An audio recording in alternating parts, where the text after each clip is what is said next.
This book really is a reflection of that as well. It's a reflection of the issues that are happening right here. It's not so far-fetched sci-fi. It's an issue of these brain drains that we're causing from developing countries so that our Google or our NASA can function better. Because you look at a lot of these corporations in the United States and you'll see a lot of names that are not traditionally white American.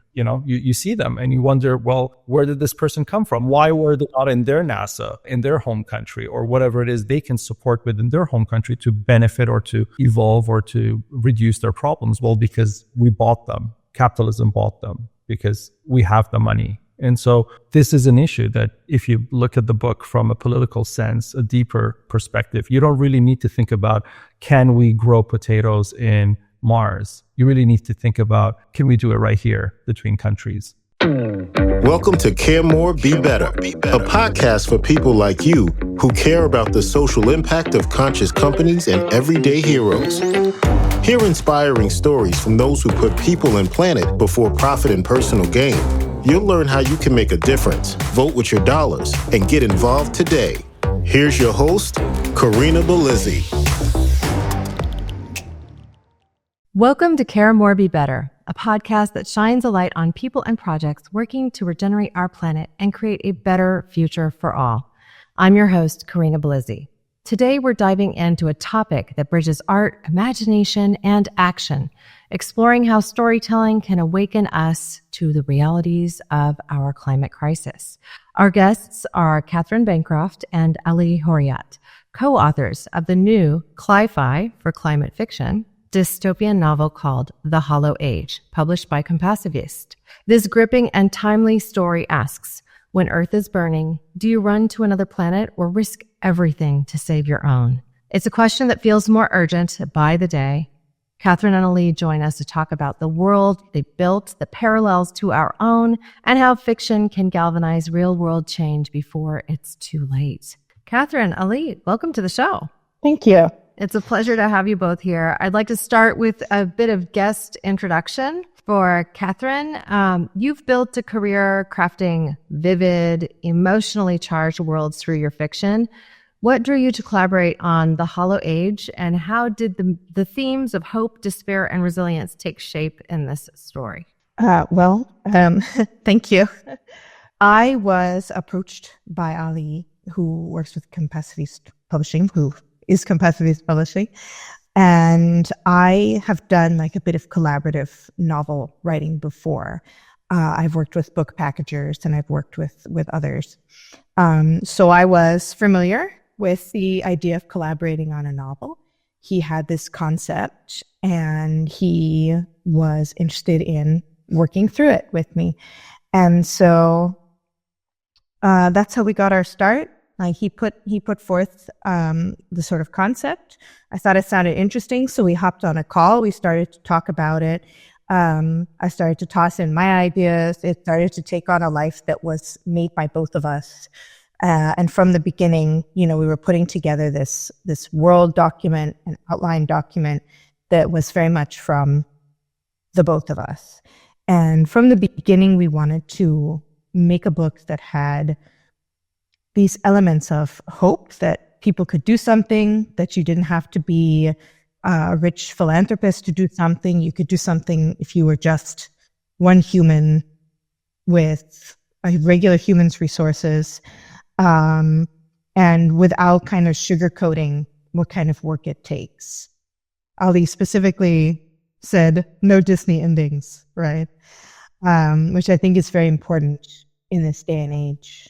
Well, when you're wanting to make a real impact with real stories or something that feels tangible, even if it is in the future, I think that would make a lot of sense. Now, Ali, we've spoken to you before about Compassiviste and your mission, what you're working to do. In fact, you've been on the Care More, Be Better show a couple of times. I understand, and I think my audience who has listened to those episodes understands that Compassiviste is a platform and a movement, that it emphasizes compassionate activism. In The Hollow Age and fairly early on in the work, you present Compassiviste almost as a character of the story, or rather a group of characters, of activists. How did this storytelling feature come to be? Like Cathryn said, it all started with an idea I had, and the idea stemmed from seeing how we are trying to escape our problems. So all of our social issues, we're trying to leave on Earth and move to Mars, occupy Mars, and this whole romanticism with interplanetary travel. And I started wondering if we can imagine this in retrospect, in the sense that now we've moved to Mars and, we've just destroyed Earth completely. How are we looking back and moving along? And should we have stayed where we were and resolved our problems and had the beautiful heaven that we live in here? Because every time I look at pictures or anything that comes out of NASA from Mars, it's not so inviting to me. I still like the ocean. I still like the greenery. There's so many things I love about Earth that I just don't want to let go. And the characters developed from that notion of the activism. I don't want to leave. I want to be here. I want to fight for it. I want to do something that can really push back against that mentality. And so the fiction of the story is really looking at it from a mirror of, we're trying to tell people how we went from Mars to here and imagine what Mars looks like today and see what we have here today and reverse that in essence. And that's where the characters really take shape, in showing you the different kinds of people who are at play here, the big core, the people who have sold their souls, the people who are activists, the people who are trying, but they can't do it on their own. One person is insufficient. So you get a glimpse of everybody who's available in this world right now today. Now, this has me thinking about a couple of things, just as we're getting started. You're working to build a believable future that's through a dystopian lens. And part of that is told through the eyes of this archaeologist who's working hard to unveil truths from the past that could be even potentially indicative of where we are today and where we're headed in the future. Let's talk about that choice, and also just learn from your perspective how much research from present happenings went into the work and how much from past. Okay. So I actually have a background related to archaeology. I studied Egyptology for 5 years at university. And so I have been through a lot of the theories, including the aliens built the pyramids theories and all of these things. So that was one thing that I found really fun when Ali brought up this idea of a part of Mars that had come to Earth, and of this kind of, he presented it as this repetition, right? That these things that are happening now, right? This brutal climate change, this insistence that nothing is wrong, right? The will for ignorance of people to take a look at our global problems and try to find a solution. He wanted to explore this idea that it had all happened before. And so I had the great chance to take a look at that, both in the archaeology terms of this, aliens built the pyramids theories, and also in the science fiction and fantasy terms, where it is a trope, right? That the aliens came and they were actually Adam and Eve, or they were some of the first humans, to the point where some people felt it was a bit overdone. So it was very cool to look at how to take this trope in a new direction and make something new out of it. So I really enjoyed doing that, right? And I was able to use some of my background knowledge in archaeology to look at to make the dig site with some what is it called? A little bit of narrative, taking a bit of narrative liberty to bring up the pacing and make it more exciting. And it also, we wanted it, we have a theme in the novel that history is a wheel until you break the wheel. And so it was in that way, this second story is a sort of thematic movement in that direction. Oh, I love that. And I want to add to that by just saying, the wheel that she brought up. We've noticed this in our civilization. We generally, have empires of whatever sort they come in, and they get toppled over by revolution of some sort, whether it's a social revolution or whether it's a great pandemic that destroys them, or whether it's just the size, the logistics, whatever it is. Over time, they break, and there are new beginnings. The new beginnings tend to go in the same direction as what we toppled over. And so this is the wheel that we keep seeing. There needs to be that civilization that comes along and says, we've seen this happen so many times.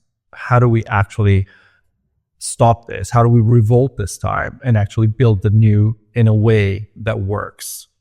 And that is really what we're trying to say here in the book. How do we really transition into a place where we can transform our ideology of civilization from that which works on markets and economy to one which works on harmony and humanity and a global understanding of coexistence.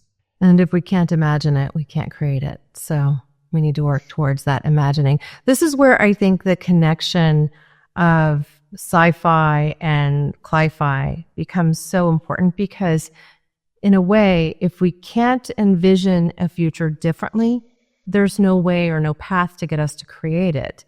And I think often just by putting an idea out there, it becomes possible. And that can work either for good or for bad, right? Because the human imagination is quite incredible too. But it's, to your point, very difficult to disrupt patterns. It's like we get this well-worn track from that wheel. And that well-worn track, it's hard to move the cart off the track in a new direction, right? So I like that analogy. I think it helps people to picture why we're in such a dire situation and why things seem to change so slowly often. Now, as we talk about the world of the Hollow Age, I'd love to know, what was this collaborative process like as you designed the future Earth, one that is ravaged by fires, by floods, and storms like the one I'm experiencing today? So we started with some phone calls back and forth, right? We had a big talk about the process in our first call, if I recall correctly.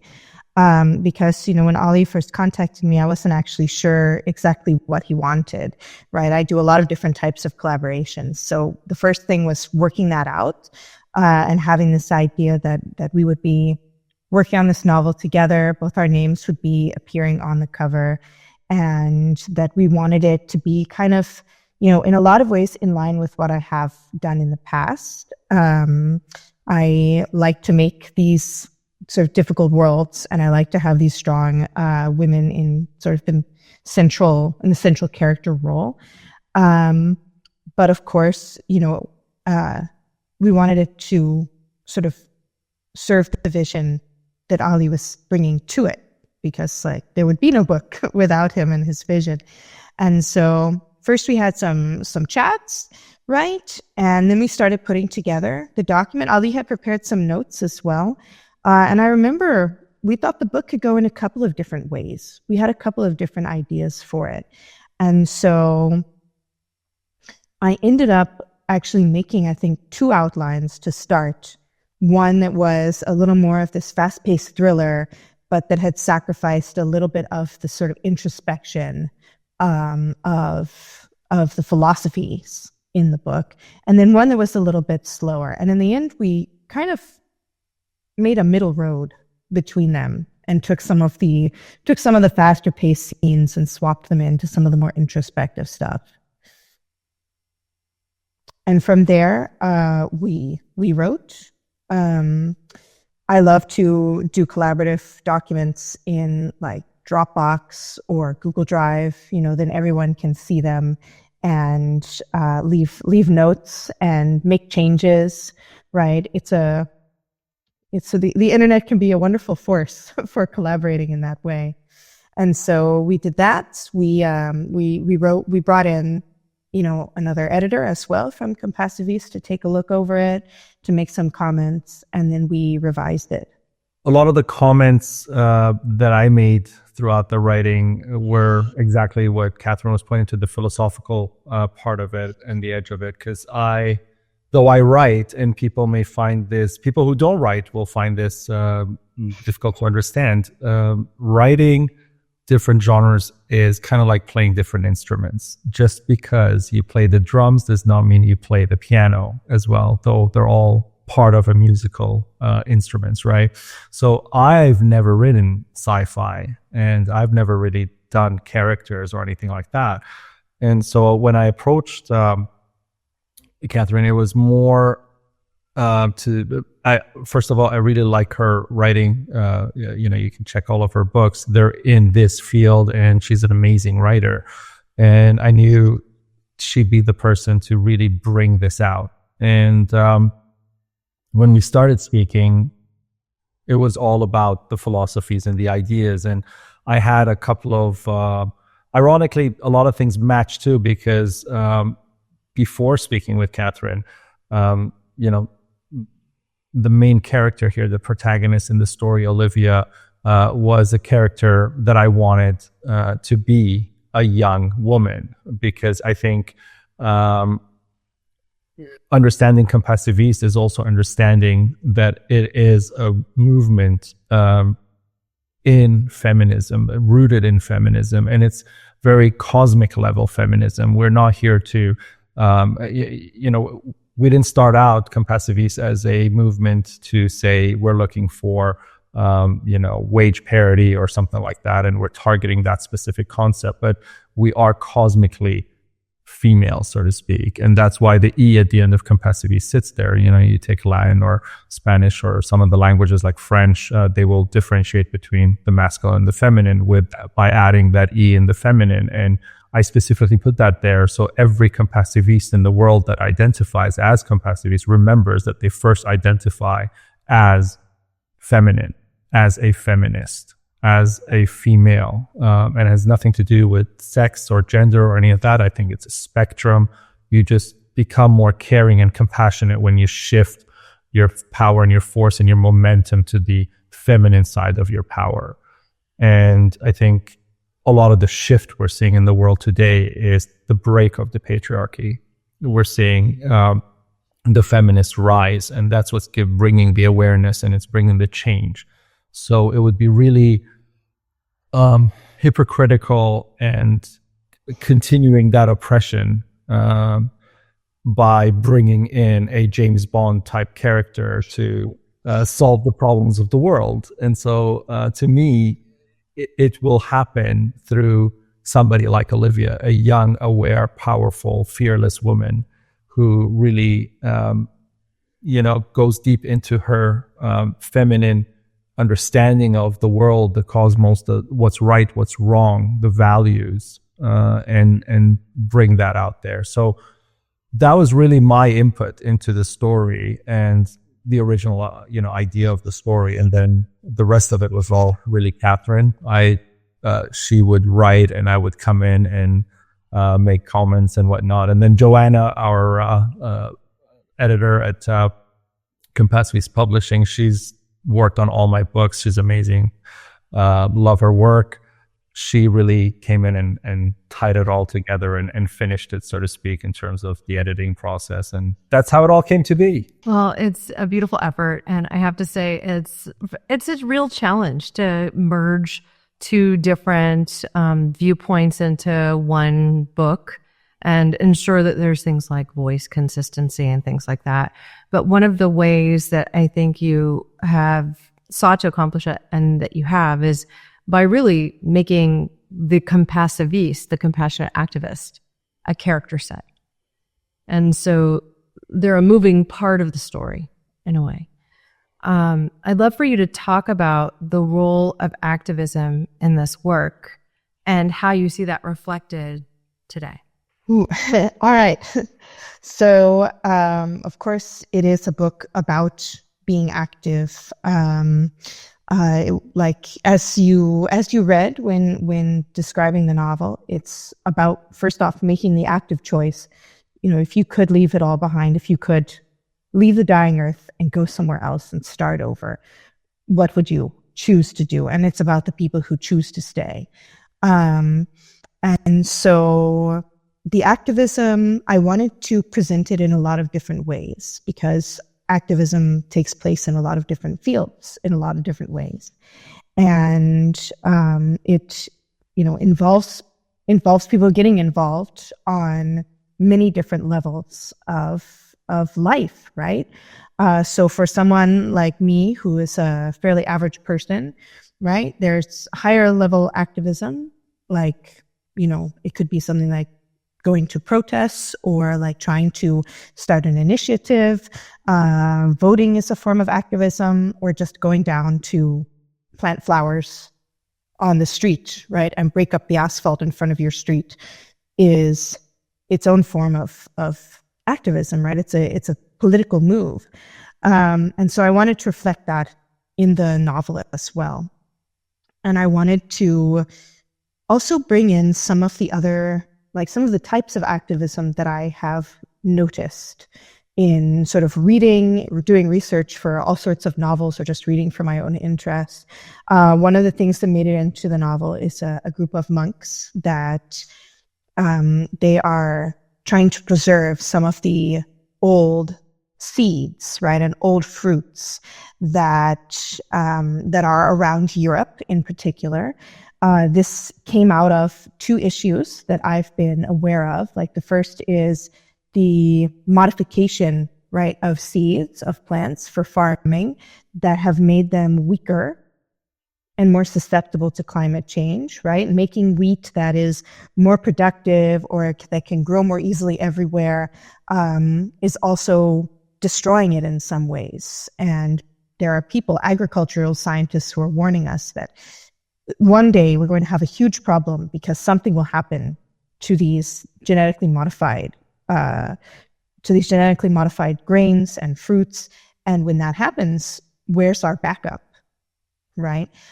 So I read an article in the Smithsonian a couple of years ago about a woman who was, again, she's not an agricultural scientist. She's an art history expert. And she lived on this farm in Italy with her family. And people would identify, they talk about all these Renaissance paintings, right? And she could recognize the fruit in these Renaissance paintings. And this fruit was not fruit that you found at the supermarket anymore. And people would mislabel them, or they would have no idea what they were. And the Renaissance was this period in painting where they were very obsessed with accuracy. And so she could identify the exact type of fruit, whether it was a funny looking apple or a funny looking pear, and exactly what kind of pear that was. And these things were completely lost to the rest of us. Because you can no longer even find them in a local Italian grocery store. So I wanted to incorporate that as well, right? All of these different types of activism are important, because she's rediscovering fruits that we can eat and hopefully save, so that when our regular pears get totally destroyed by climate change, we maybe still have these other kinds of pears. Well, I love that. The seed exchange and seed banks are things that I follow too. And, I'm thinking back to recent guests I've had on this show. I've interviewed a few times the founders of Lotus Foods, and they are very connected to preserving heirloom rice varieties and even bringing them to market in spaces that they otherwise might never have seen, so that you can have a black rice becoming more available in American cuisine, and people can explore it and try it differently. And then that also puts the impetus on growers to continue growing these seeds, because even though seeds can be preserved for a long, long time and you can resequence, I guess, and grow them later, they have a viable life, right? So you need to continue to grow it in order to get more seeds to keep everything rolling.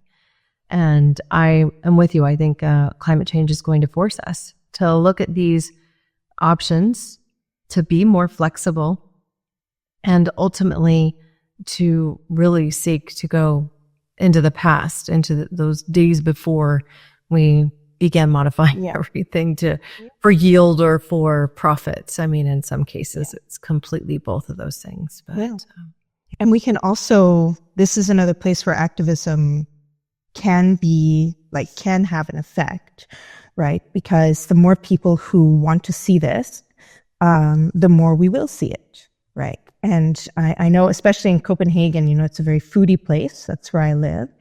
And I would say 10-ish, maybe 7 to 10 years ago, I mean, new, organic, interesting foods were all over the place. And the idea of rediscovering old Danish plants was all over the place. And one of the things, I did tour guiding, right, for a while. And one of the things I learned as a tour guide was that we have 160 different types of apple that grow in Denmark, right? And for a while, you could go and you could find those apples at the market and buy them and bring them home.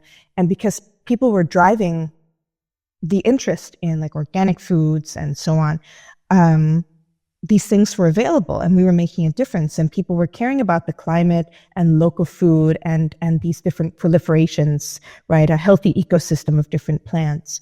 And then, between the pandemic and the war in Ukraine and rising grocery prices, people's priorities shifted to what we could economically work with. And now I see 2 types of apple in the grocery store, and they're both from Italy. 0 of our 160 types of apples in Denmark are in my local grocery store. Like, organic meat is almost impossible to find now, right? The sensibilities have shifted quite drastically. And of course, that also means they can ship back. Yes. I want to point out there are organizations too that help you actually do things like support guerrilla gardening efforts. And guerrilla gardening efforts are similar to what you described of breaking up the pavement and putting something else there. There are individuals who replace strawberry that doesn't fruit with something that does. And one of my favorites that is often used in industrial parks is the strawberry tree. That's its common name. I don't actually know what it's really called, but it produces these beautiful little spiky fruits that are bright orange on the interior but with bright red spikes on the exterior. The seeds are edible. The whole thing is edible, and it's very high in vitamin C, and it tastes really nice, but it preserves poorly for market. That means you'll never find it in stores, but if you pick it fresh off the tree, you can eat it.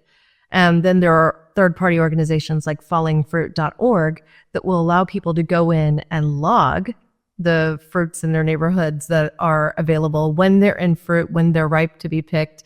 And people can even add things that are in their own yards if they're willing to let people come into their space and harvest.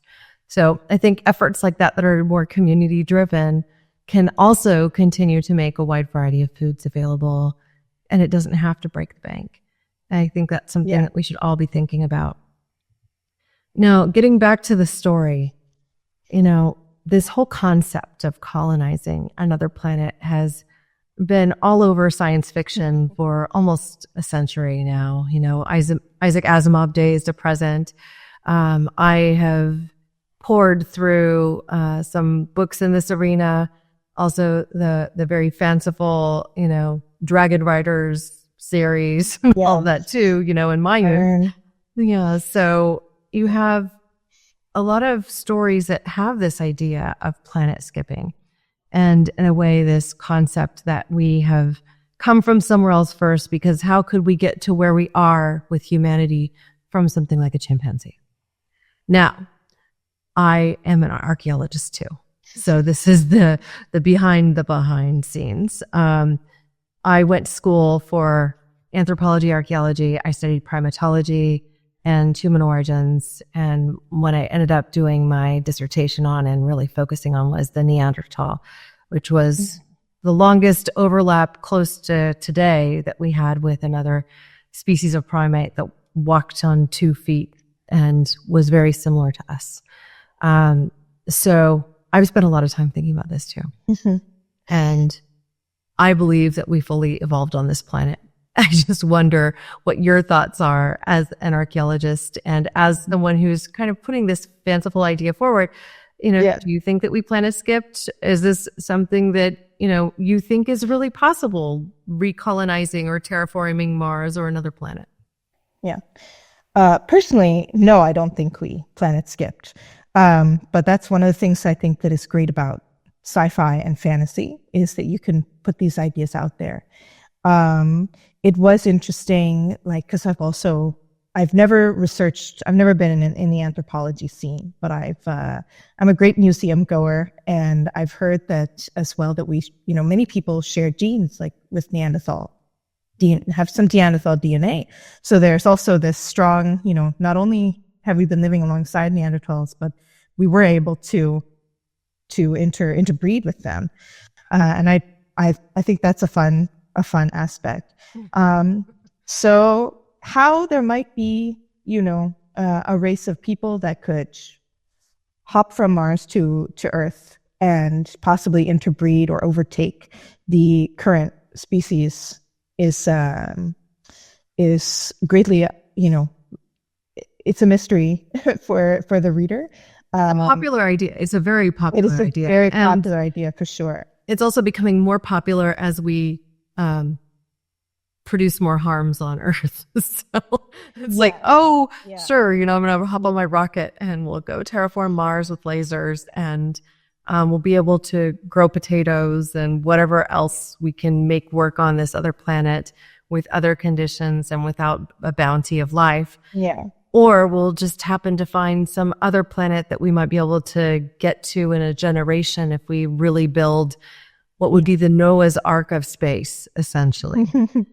So, these concepts are not incredibly new, but they're going to keep coming up as we see worsening situations on Earth.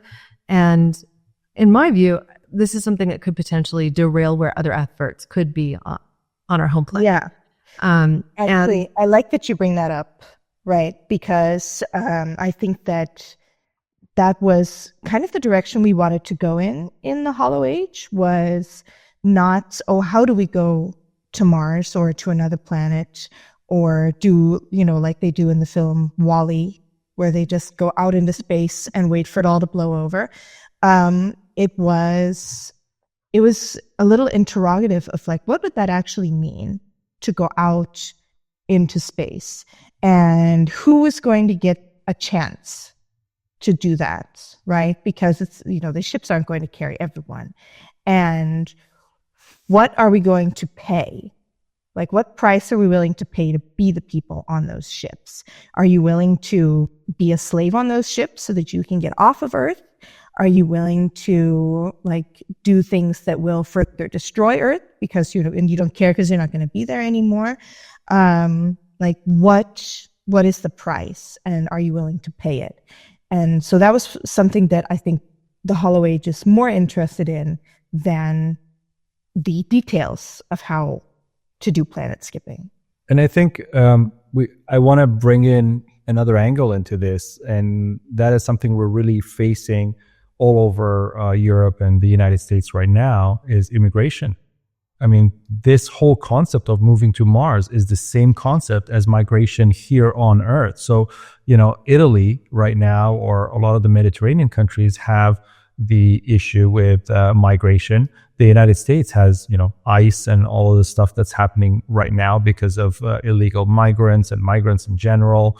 And to me, the idea is, are we really helping other nations by taking a small percentage of their wealthiest into our societies, leaving behind the problems that they're facing, and being forced to, in this respect, allow some, not allow, but some illegal migrants come into through the cracks as well. But really, when you think about migration, you can migrate from somewhere like Sudan or Iran or any country that is kind of in turmoil right now, if you're wealthy enough to come to the United States, or to go to Portugal or anywhere in Scandinavia with one of those golden visa systems and things. It's a lot of money, or passport offerings for $500,000 in many countries.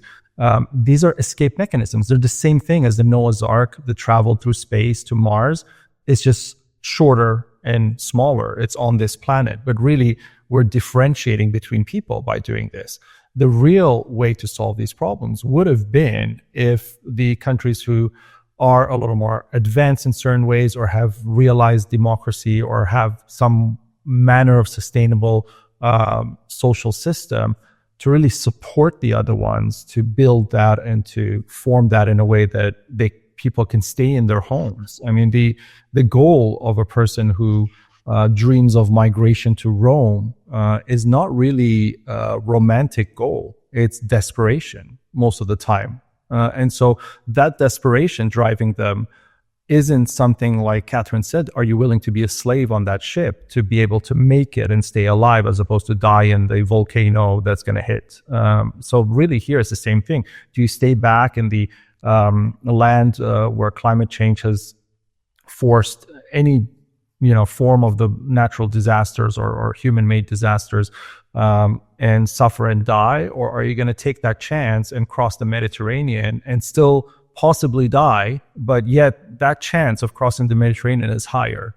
So this book really is a reflection of that as well. It's a reflection of the issues that are happening right here. It's not so far-fetched sci-fi. It's an issue of these brain drains that we're causing from developing countries so that our Google or our NASA can function better. Because you look at a lot of these corporations in the United States and you'll see a lot of names that are not traditionally white American, and you see them and you wonder, well, where did this person come from? Why were they not in their NASA, in their home country, or whatever it is they can support within their home country to benefit or to evolve or to reduce their problems? Well, because we bought them. Capitalism bought them because we have the money. And so this is an issue that if you look at the book from a political sense, a deeper perspective, you don't really need to think about, can we grow potatoes in Mars? You really need to think about, can we do it right here between countries? Well, Ali, you bring it to one of the most prescient issues of our time, one of the most debilitating in my view, because the policies that are being enacted by the American government are reflective of similar policies at other times where we have put the othering of people first, and we're not looking at individuals as people, we're looking at them as a mass of undesirables, right?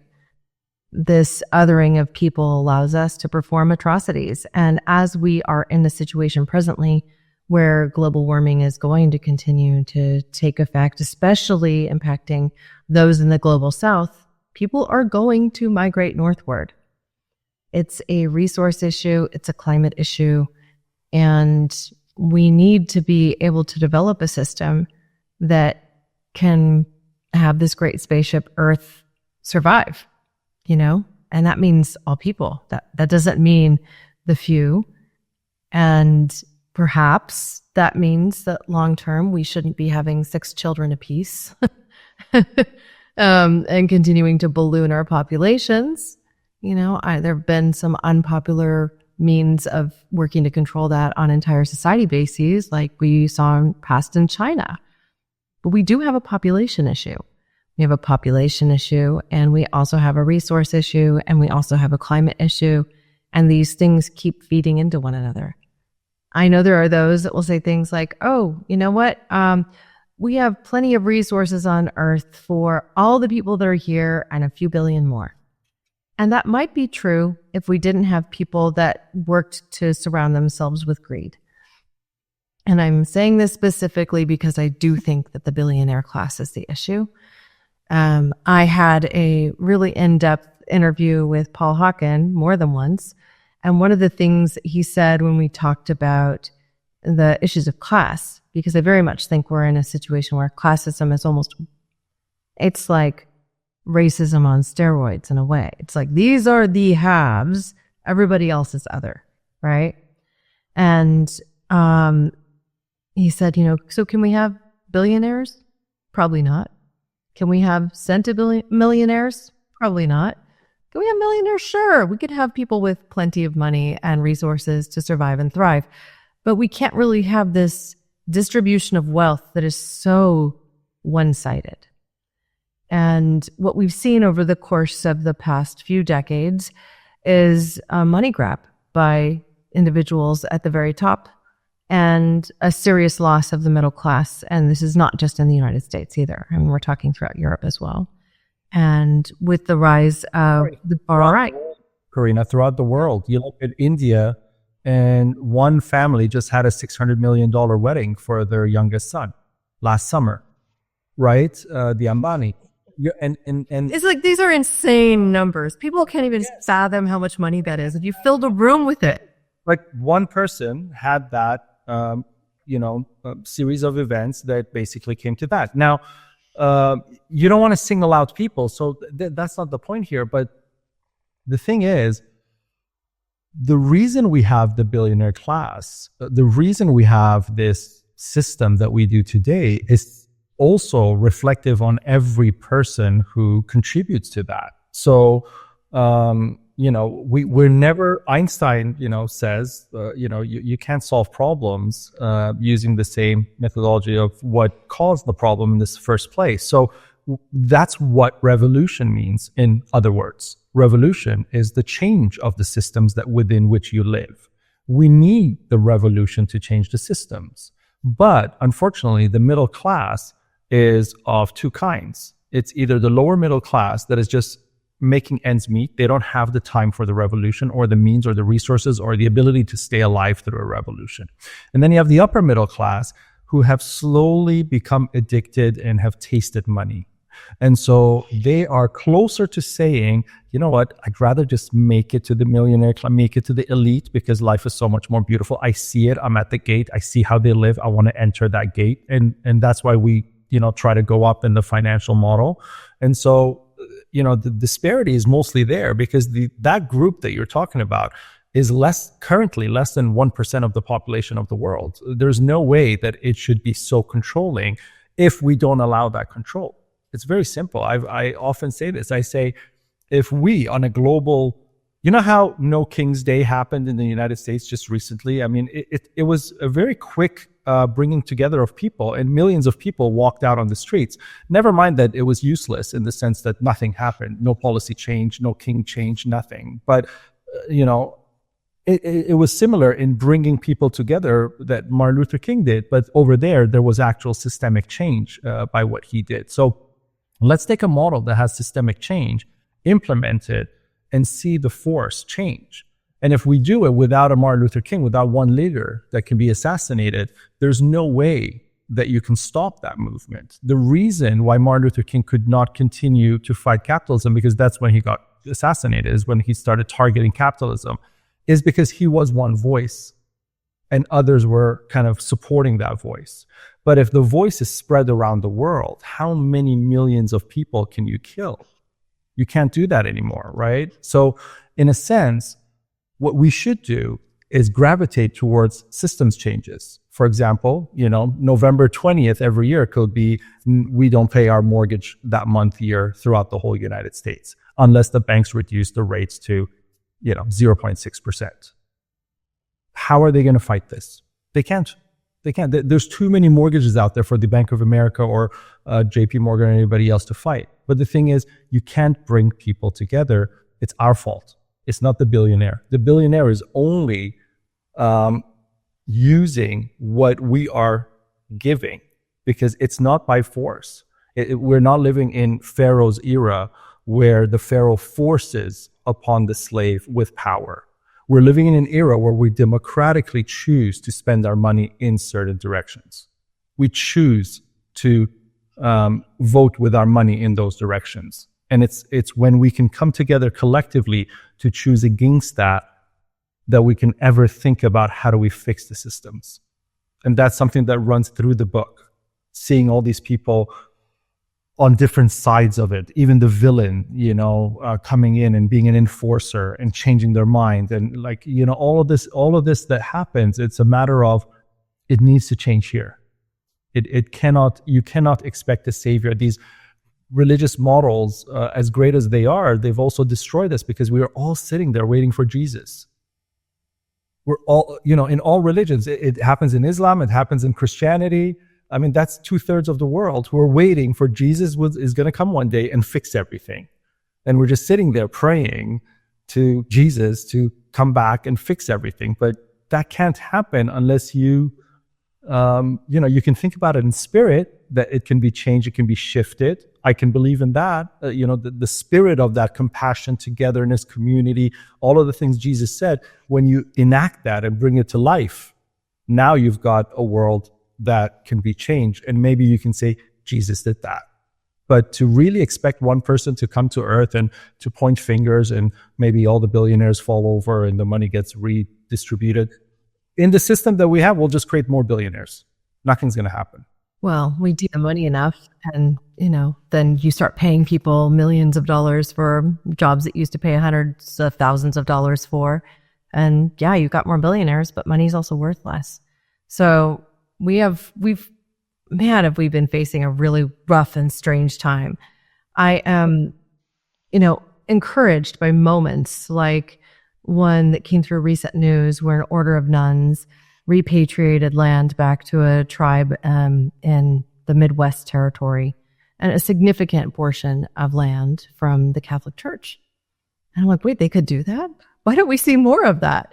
When you start to talk about reparations, I think about reparations for all things like slavery and the land grabs, the unceded lands from the Native American tribes of the Americas, which also gets me just immediately irate over how we treat people who are Mexican citizens, because California, Texas was all Mexico, and like what we make these people illegal here, just come on, makes no sense.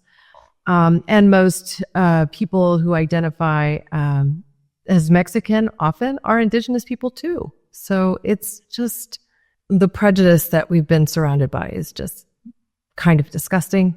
And if there could be a way that we could start to look at these things differently and look at people as individuals as opposed to groups to be thwarted, and if we could do that on a society-wide perspective, then I think the change is coming. And frankly, I think we're there in many capacities. We just saw landslide votes for the Democratic side of things on November 4th, I think it was this year. At any rate, essentially saying we don't like these policies that are, driving people that are minorities or immigrants that are suddenly deemed illegal, even if they were here on legal asylum before. Now they're illegal, now they must go. That is being essentially rejected by the American public for the most part. And so we can make progress. And even in the face of what seems insurmountable, we can make progress. And that's where things like, I think, the No Kings protest, even though it may seem like it has no effect today, no direct effect, the indirect effect is massive. And the low numbers that were reported were at least 7 or 8 million. But if you even just look at the crowds from the droid videos that were out there, the number was likely much larger. I'm guessing it crested 10 million. You know what, Corinna, though? You want to see these things have follow through. You want to see these not stop at the performative level of social media. What happened is CNN covered it, everybody covered it. It was all over social media. Everybody knows the name No King's Day now. All of that is great. The marketing is fabulous. I don't think anybody's done as well as they did.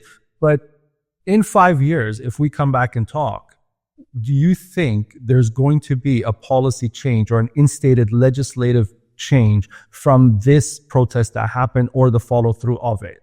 Just like BLM, I'm still challenging people to tell me what BLM changed on a actual legal level, because I can tell you what Martin Luther King changed on a legal level, right? Show me that in the other protests. A lot of, I love what Greta Thunberg's doing. From a child, just with, and it shows the power of, you don't even need the money. She just stood there on Fridays outside of school. One thing led to another. Her conviction got her to this stage, this huge platform that she had.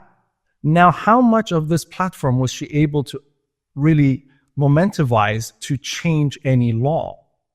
Zero. I mean, the issue of her going to Gaza, for example, useless at the actual cause issue. I love that she went. I love that she did it. I love that she put herself in that situation. She could have been killed.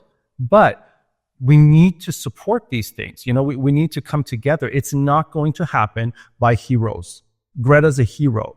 The people behind, No King's Days are hero. But they're not going to be able to overcome or topple anything by themselves. We really need to bring the lobbyists, the advocates, the lawyers, all of the statespeople to really make that change. And what we really have that is really powerful that people are not paying attention to is the billionaire class. And I'll tell you how. A lot of billionaires today are inherited billionaires. They're young people who never wanted that money, who never wanted that company, who never wanted what their parents left them, because they grew up in an age of awareness and they want to give back and they want to support. And even people by relation, look at Jeff Bezos' ex-wife. She's given money away like it's candy to all the causes that she believes in. She doesn't care to be a billionaire. She has no reason to be a billionaire. Well, I often wondered in that realm, how much of the Bill and Melinda Gates Foundation came from Melinda, right? Yeah, so it's kind of like those people are on our side, actually. They're funding the things that we're trying to do because, again, without their funding, we're not doing a lot of the things we're trying to do. So there is a portion of that class, too, that's on our side. So the portion that we're really challenging to save this planet for all the animals that are going extinct, all the humans that are dying and suffering, all the pollution, everything that's happening is even probably half of that, less than 1%. So it's really a negligible number. But why we're not winning is not because they have more power. It's because we give them the power. We are the problem. Obviously, you are a compassionate activist, Ali. And through the action of writing this book, you are demonstrating the fact that fiction, that art can be an act of activism. I mean, we're putting the ideas out there. I love a couple of the story arcs in this book, but namely the choices that the main characters are facing. I wonder if there is a particular event in the book that you feel exemplifies the flavor that people will come away with, or a particular scene that draws you in, that you could share to help our audience see what they might get from reading it. I'm a little stumped. There are many. Yeah. Of course, when you write a book, every scene kind of becomes your baby, right? And every scene hopefully has a place in the novel. But I mentioned the scene when Olivia and the group of compassivists that she's with, they are staying with these monks, right, who are obliged to help everyone and to, grow these seeds. That really spoke to me. I think on a personal level, right? Ali is talking about how we need more than heroes, right? We need people who are willing to do the follow through, and that I think is exemplified in that scene, right? That we have some people who are doing the best they can in their space, and they're providing others with the means to follow through on something that needs to happen. And then, these characters are also making the choice to follow through. There's another scene. I'm not going to give it away because it'll be a giveaway. It's not good. But you will find out that the reasons why a person is doing what they're doing is tied to their family and promises that were made. And they're not doing it out of being just a purely evil person. They're doing it because they rationalized their family first. And in this scene, I want to remind people when they get to that place in the book to remember when we put our children first. What does that mean? Just going to publishing because this is a book.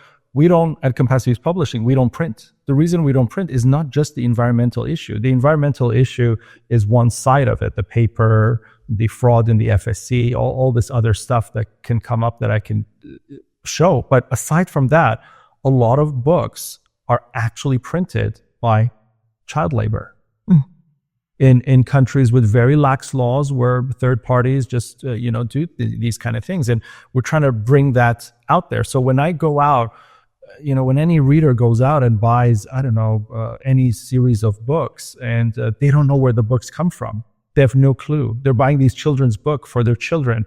They're 12-year-olds, and there's a 12-year-old somewhere in the world buying this book for your 12-year-old who can never read a book.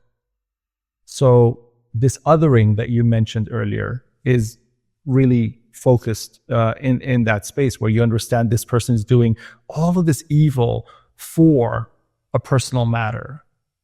But how much of the personal and the non-personal should be separated and differentiated when my child matters? So if my child's leg breaks, I want the best doctor, I want the best cast, I want the best nurse and everything else to heal my child. But there are children with broken feet just dragging themselves on the ground in many parts of the world. Doesn't matter, it happens. I have so much to say on this, but we're already coming to time. And I feel like it's important to put out there, I had the pleasure of listening to about half of the audiobook. And I know I'm going to finish it. There's often books that I come to that I don't finish because you get partway through and you're like, okay, this was good, but I got other things to do. And part of what is keeping me engaged in the work is because I want to see where the decisions that they're going to make, what is coming next, what ideas am I left with, what reflections will I come back to, what else can I learn by reading this work of fiction that honestly is a joy to read. So I would love to know if you could provide some perspective or reflections on collaboration, but also just looking forward, what lessons do you think people will take away from the book and how that might impact their daily lives? So lessons on collaboration. What I have learned personally from several collaborations now is that it almost always makes it better, right? The end product, when you have people coming together and, setting aside the ego of I have an idea and it's the best idea, right? Or I am writing and I'm the best writer. Once you set that aside, you can really make a product that's much better than anything you could have done alone. And that's why it was such a pleasure to work on this. We had a vision, and the vision was what was the most important. And so it was very easy to say, like, what is going to best serve the vision in writing this book? Is it really this idea, or do I need to go back and think about it some more? What I hope people take away from it, honestly, is first a sense of enjoyment that they read it, and hopefully next an interest in being like an active part of society where they are, and looking at the communities that we can make better around us, and being engaged with our own communities is going to make the most difference, I think. And an embodiment of what it means to be a Compassiviste in action, an actual, like, finally seeing an actual Compassiviste, maybe, and say, oh, okay, that's what it looks like. Well, I love that on both fronts.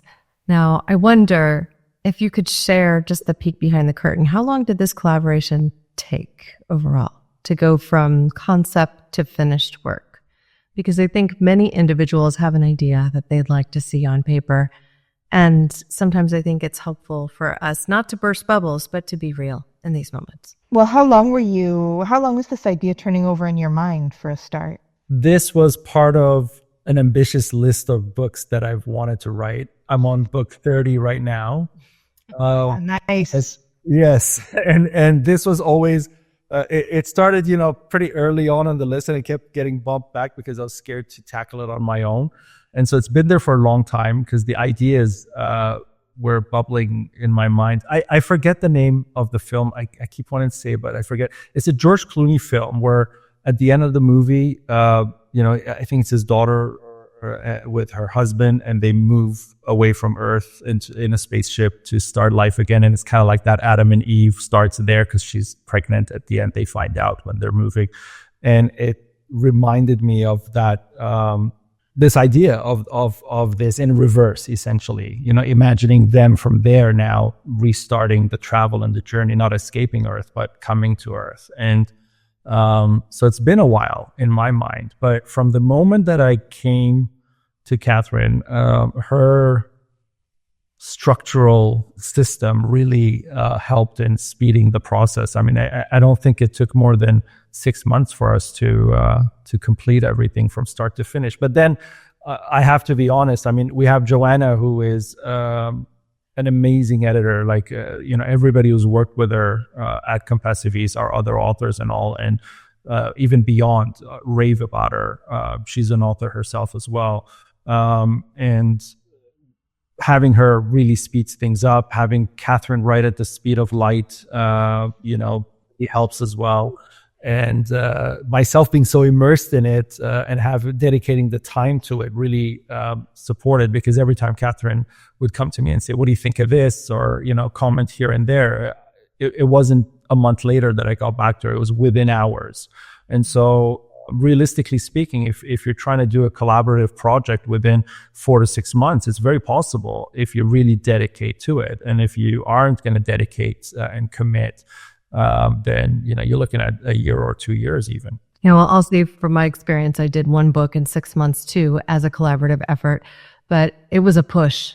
And it's those things. Yeah, it's a lot of work. And yeah, you have to be focused. And of course, it helps that it's my job, right? So I definitely feel for people who have to, have a full-time job and then come home, take care of their families, take care of the house, and then write in whatever time is left in their day.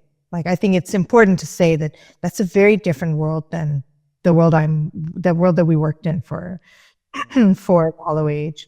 And for sure, being collaborative sped things up, right? I've been editing a novel that I started like 5 years ago, right? Just with myself, without that extra brain to bounce the ideas off of. Like, when you're really in sync on a collaborative effort, like, your partner can really just help hone the book into something sharp much faster and better than what you can do on your own. That's one of the so valuable things about this project for me. And one thing I would add to that is, when you work with people, don't ghostwrite. Don't allow, as the person holding the power to that, don't allow that. Because a lot of people do this. They will have their memoirs or biography or something written, and they'll, plaster their name as the author, and it was written by somebody else. If you really respect the art, you want that person's name there as well. If you really respect the art of writing, the art of storytelling, the art of the narrative, the art of the collaboration, the art of the community, all of that, then you want to say, this was a collaborative effort. And from the beginning, I remember, when I approached you, you weren't really, she didn't care if her name was on it or not, whatever.